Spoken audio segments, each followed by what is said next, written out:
जीवन में हमें अक्सर अपनी गलतियों और बीते हुए कार्यों का पछतावा होता है। हम खुद को सोचते हैं कि क्या होता अगर हमने वह कार्य नहीं किया होता या उस गलती को सुधार दिया होता। लेकिन क्या आपने कभी यह सोचा है कि बीता हुआ कल वापस लौटकर नहीं आता है? यहाँ हम एक छोटी लेकिन गहराई से सोचने वाली महात्मा बुद्ध की इस कहानी के माध्यम से देखेंगे कि हमें अपनी भूलों को भूलकर आगे बढ़ना चाहिए।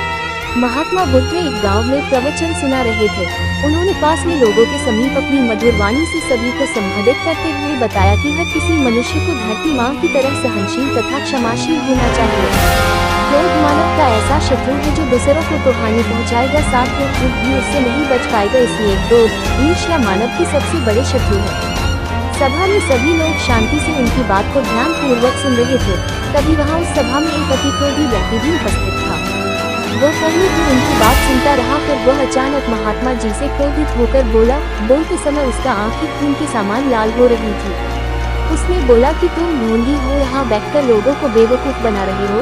ये जो भी तुम कुछ कह रहे हो ना, इसको सचमुच करना बहुत मुश्किल है। समझे, तुम्हारी इन बातों का कोई मतलब नहीं है। ये सब बातें कोई मायने नहीं रखती असल जिंदगी में। कहानी सुनाना बंद करो, धूर्त महात्मा, और जहाँ से आए हो वहीं चले जाओ। ऐसे कठोर वचन सुनकर भी महात्मा जी ने उस क्रोधी पुरुष का कोई विरोध नहीं किया और न ही उसकी बातों पर कोई भी प्रतिक्रिया दी। वह शांत रहे और अपना काम करते रहे, जिससे वह पुरुष और भी क्रोधित हो गया। उसकी समझ नहीं आया वह क्या करे। तब उस पुरुष ने महात्मा जी के मुंह पर थूक कर चला गया।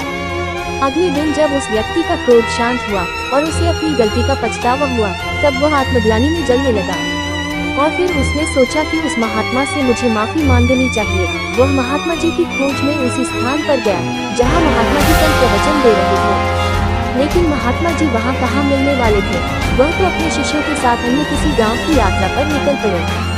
वह पुरुष सब लोगों से महात्मा जी के बारे में पूछता पूछता उस स्थान पर पहुंच गया जहां की महात्मा जी प्रवचन कर रहे थे। तब उस पुरुष को महात्मा जी के शिष्यों ने उसे उनके पास जाने से रोका, लेकिन महात्मा जी ने अपने शिष्यों को आदेश दिया कि आने दे उस पुरुष को। तब वो पुरुष महात्मा जी के चरणों पर गिर गया। उनसे बोला, मुझे क्षमा कीजिए महाराज। उसने महात्मा जी से पूछा, क्या आप भूल गए हो कि मैं वही जिसने कल आपका इतना अपमान किया था? मैं अपने दुष्ट के प्रति आपसे माफी मांगता हूँ।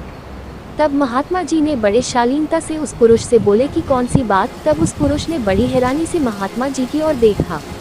महात्मा जी बोले कि मैं तो बीती बातें वही छोड़ आया, क्योंकि बीता हुआ कल कभी वापस लौटकर नहीं आता। इसलिए बीती हुई बातों की वजह से आज और अपना आने वाला कल नहीं बिगड़ना चाहिए। जो हो गया सो हो गया। तुम्हें अपनी भूल का एहसास हुआ, यही सबसे बड़ी बात है। तुम अपनी गलती को मान ली, सो तुम अब निर्मल हो गए हो। इसलिए कोई भी ग्लानि अपने मन में नहीं रखो।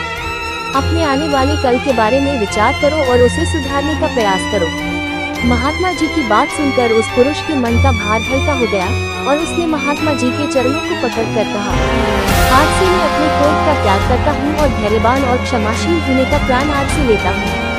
तो दोस्तों, हमें इस कहानी से यह प्रेरणा मिलती है कि यदि अपने बीते हुए कल की गलती को लेकर हमें वर्तमान में उसका पछतावा न कर, उस गलती को हमें अपने भविष्य में कभी नहीं करना चाहिए, क्योंकि दोस्तों बीता हुआ कल कभी लौट कर वापस नहीं आता।